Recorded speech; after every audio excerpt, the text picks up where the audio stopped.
Well, during a People magazine interview, Deborah, the mother of the missing 10, now 11-month-old child, gave her theory of what happened that night. Here's a quote.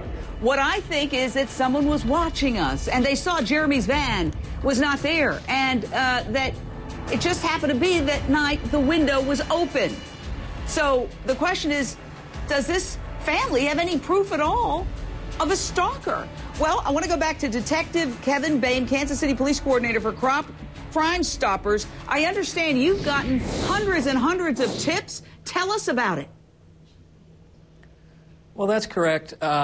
When the abduction originally took place, we're basically the repository for that type of information, and to date, we've received over 400 tips to our hotline related to baby Lisa's disappearance.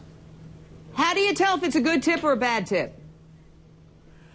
Well, that's not really our job. We take in the information and we forward it on to the detectives that are actually on the ground working the case. They will prioritize that information. Who are the people who are calling? Who are the people who are calling? Just citizens? They just pick up the phone and they say, hey.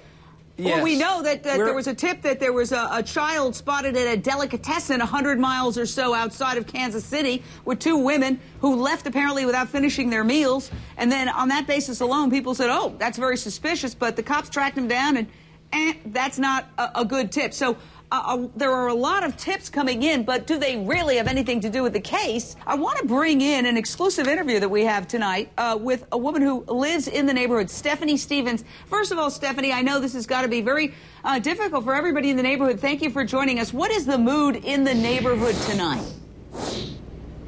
Mostly people are in shock that something like this would happen in this area because it's a relatively quiet area.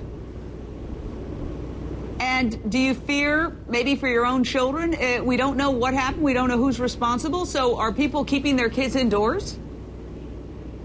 No, they're not. The kids are still out running around, but I think they're a little bit more vigilant about their surroundings and what's going on, and they're paying more attention to the people in the neighborhood.